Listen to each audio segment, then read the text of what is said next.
જય શ્યામ દર્શક મિત્રો, રણધીર વિશે ઓફિશિયલ યુટ્યુબ ચેનલમાં આપનું હાર્દિક સ્વાગત છે। અમારી ચેનલનો એક ક્રમ રહ્યો છે એ મુજબ આપને ઘર બેઠા દર્શન કરાવવા માટે થઈને અમે હાજર છીએ। આપણી આજુબાજુમાં કોઈ એવા ઐતિહાસિક સ્થળો હોય, કોઈ પુરાતન સ્થળો હોય તો એમની મુલાકાત લઈ એમના વિડીયો ઉતારી અને આપની સુધી ઘર બેઠા પહોંચતા કરવા અને આપને દર્શન કરાવવા અમારો એક એવો વિનમ્ર પ્રયાસ રહ્યો છે। ત્યારે આજે ગાઢ જંગલની અંદર ગાંડી ગીરમાં મધ ગીરમાં બેઠેલો ભગવાન શ્યામના દર્શન કરવા, એટલે કે ભગવાન તુલસી શ્યામ ધામ તો બધાને ખ્યાલ જ હશે, પણ એમનો ઇતિહાસ, એમનું ભગવાન તુલસી શ્યામનું મહાત્મ્ય અને કેવી લોકોની એ પ્રત્યેની શ્રદ્ધા છે એ જાણવા માટે થઈ અને આજે આપણે ભગવાન શ્યામના દર્શન કરવા માટે થઈ અને ગાંડી ગીરમાં જઈ રહ્યા છીએ। તુલસી શ્યામ મુકામે ગાઢ જંગલની વચ્ચે આવેલ આ મંદિરના ખોળામાં વિહરવાનો અને વન્ય જીવ સૃષ્ટિને જોવાનો લાહવો માણી શકાય છે। અને અહીં તુલસી શ્યામ મંદિરમાં તુલસી માતા અને શ્યામ ભગવાનની પ્રતિમા 3000 વર્ષો જૂની હોવાની માન્યતા છે। મિત્રો, અહીં ગરમ પાણીના કુંડ આવેલા છે જ્યાં 12 માસ ગરમ પાણી જોવા મળે છે। બીજું એક નવાઈની વાત એ છે કે એન્ટી ગ્રેવિટી રોડ, જ્યાં ગુરુત્વાકર્ષણથી વિરુદ્ધ વાહન ચાલતું હોવાનો ભાસ થાય છે। તો મિત્રો, આજે આપણે જોઈ રહ્યા છે આ ગાંડી ગીર સોળે કળાએ ખીલી ઉઠી છે। ચોમાસામાં આ જવાની ખૂબ જ મજા આવે છે। તો ખરેખર એક વખત આ ઋતુમાં તુલસી શ્યામ જરૂર જવું જોઈએ। ત્યારે તુલસી શ્યામ મંદિર જુનાગઢ શહેરથી લગભગ 123 કિલોમીટર અંદાજે છે, તેમજ ઉનાથી માત્ર 29 કિલોમીટરના અંતરે આવેલું છે। અહીં આવેલ જંગલમાં સિંહ, દીપડા, હરણ, વિવિધ જાતના પક્ષીઓ સહિત વન્યજીવ સૃષ્ટિ જોવા મળે છે। બીજું તો અહીં ગરમ પાણીના કુંડ આવેલા છે। આ કુંડમાં સ્નાન કરવાનો અનેરો મહિમા છે।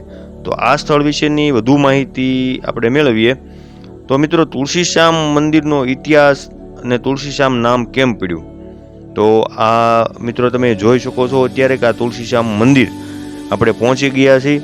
ભગવાન શ્યામનું ધામ ગાંડી ગીરની વચ્ચે બિરાજમાન ભગવાન શ્યામ બાબરિયાવાડના 42 ગામની આસ્થાનું પ્રતીક, ભગવાન ઈષ્ટદેવ તરીકે જેને પૂજવામાં આવે છે એવા શ્યામ ભગવાનની અપાર કૃપા સૌની ઉપર રહેલી છે। મિત્રો, આપણે તુલસી શ્યામ ધામની અંદર પ્રવેશ કરીએ એટલે આપણને એક નવી ઉર્જા, નવી શાંતિનો અનુભવ થાય છે।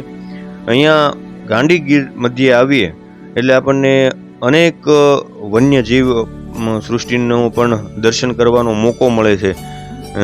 અનેક એવા પશુ પક્ષી પ્રાણીઓના દર્શન કરવા એ પણ એક જીવનનો લાહવો છે।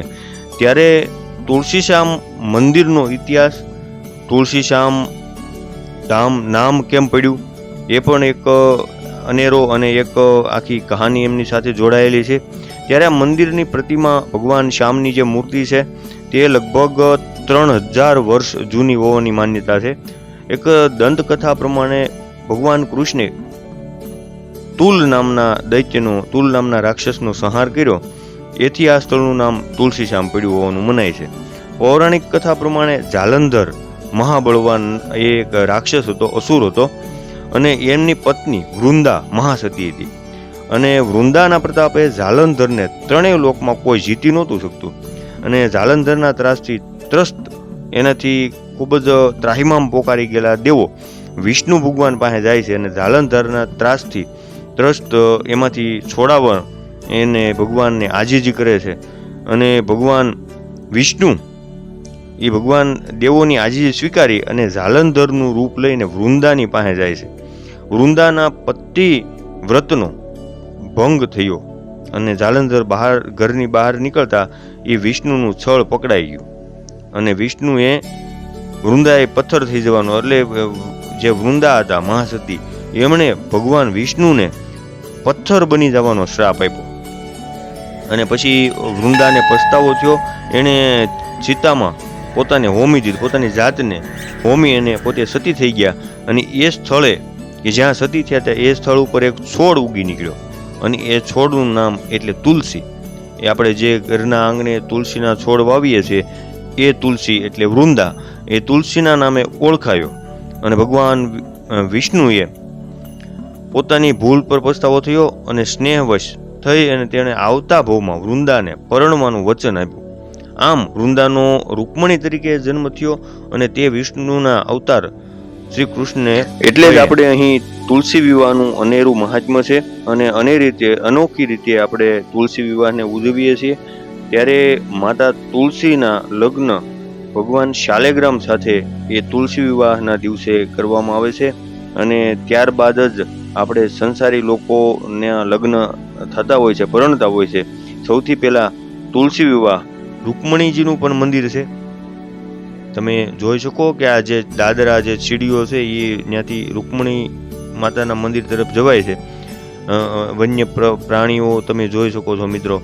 તો રૂકમણીમાનો પણ એક ઇતિહાસ છે અને ત્યાંનું મંદિર એ મુખ્ય મંદિરની નજીક આવેલ આ મંદિર જૂનું માનવામાં આવે છે અને ડુંગર ઉપર આવેલ આ મંદિર પર દર્શન કરવા માટે અંદાજે લગભગ 200 થી વધુ પગથિયા ચડી અને ત્યાં દર્શન કરવા માટે જવું પડે છે। જો મિત્રો આ જે દાદર છે એ રૂકમણીમાના મંદિરના દર્શન કરવા માટે જવાના છે।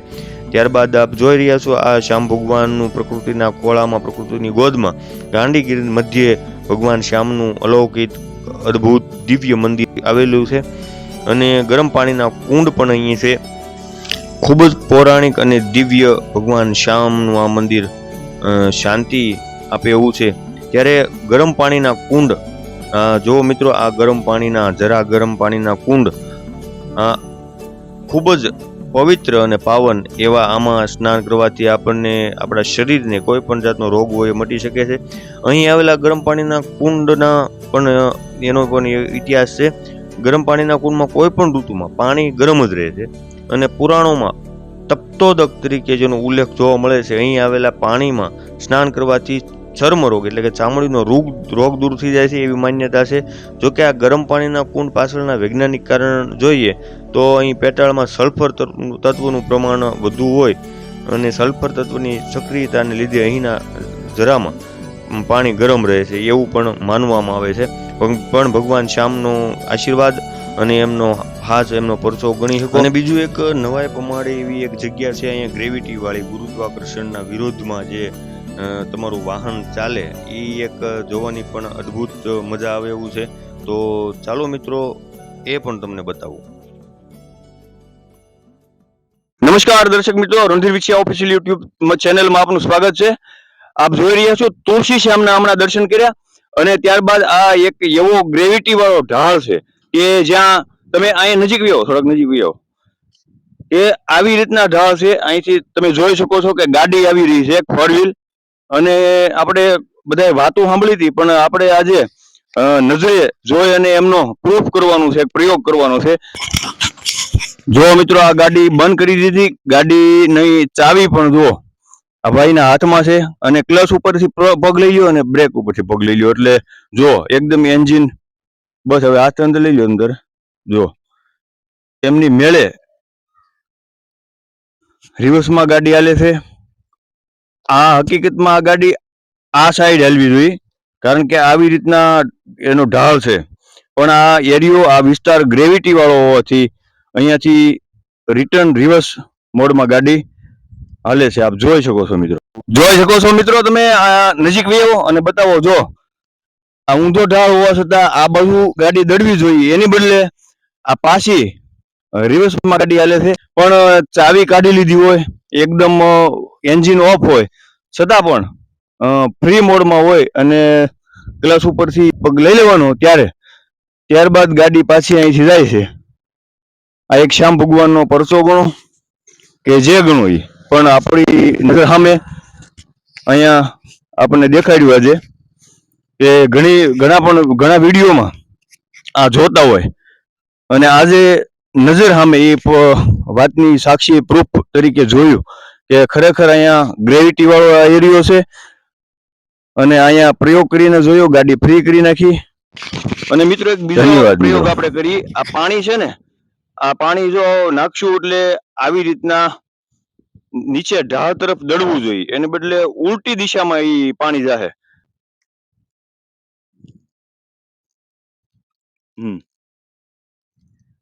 બસ જો, બસ જો, નહીતર આવી રીતના આમ આ સાઈડ પાણી જવું જોઈએ કારણ કે આવી રીતના આમ ઢાળ છે, એની બદલે ઉલટી દિશામાં પાણી પણ જો એમનો પ્રવાહ જાય. આ ગ્રેવિટી વાળો એરિયો છે એટલા માટે તો પ્રવાસીઓ અનેક શ્રદ્ધાળુઓ અહીંયા તુલસીશ્યામ ભગવાનના દર્શન કરવા માટે થઈને આવતા હોય છે અને આ ગ્રેવિટી વાળો એરિયો છે. ત્યારે આપણે એવા શ્રદ્ધાથી જોડાયેલા એક યાત્રિક છે એમને પૂછીએ કે તમને અહીંયા આવીને કેવું લાગ્યું. અહીંયા એક શાંતિનો અનુભવ થાય છે ને બીજું અહીંનું વાતાવરણ પણ એવું બધું હોય છે કે તમારું શરીર આખું પ્રફુલ્લિત થઈ જાય છે અને તમારું મન પણ પ્રફુલ્લિત થઈ જાય છે. આ માનવામાં ન આવે કે આ આવી રીતનું બની શકે એમ. એટલો બધો ઢાળ હોવા છતાં આ ગાડી એટલી સ્પીડમાં હાલે એ કોઈ માનવામાં ન આવે. પણ હું પણ નતો માનતો, પણ જોયું પછી એવું લાગ્યું કે નહીં, ખરી વાત આ દુનિયામાં ને આ તુલસીશ્યામમાં આ બધું છે એમ. એવા જ બીજા શ્રદ્ધાળુ આપણી વચ્ચે છે, શ્યામ ભગવાનના દર્શન કરીને આવે છે અને ગ્રેવિટી એરિયો જેમને આગળ ચેક કર્યો એવા ભાઈશ્રીને પૂછું કે આપને અહીંયા આવીને કેવો અનુભવ રહ્યો. હું તુલસીધામ દર્શન આવ્યો છું સરખા સાપરાજ વાળાનું, સરખાનો સ્ટેટ છું, પણ જોયું નતું આવું કોઈ દી. પણ અત્યારે શ્યામ બાપાના ખુદ પરસો હોય એવું લાગે છે. એટલે ગાડી એની મેળે પાછી ગાડી વહી જાય છે અને પાણી નાખ્યું તો પાણી ઉલટું ચાલે છે, આમ નીચે નથી હાલતું, ઉપર જ હાલે છે. તો મિત્રો કાંઈ પણ ભૂલ ચૂક હોય તો ક્ષમા યાચના. અને અમારો વિડીયો જો આપને પસંદ આવ્યો હોય લાઈક, શેર અને સબસ્ક્રાઇબ કરજો. મિત્રો જોતા રહો આવો કરાવું દર્શન Randhir Vinchhiya official YouTube channel. જય શ્યામ મિત્રો.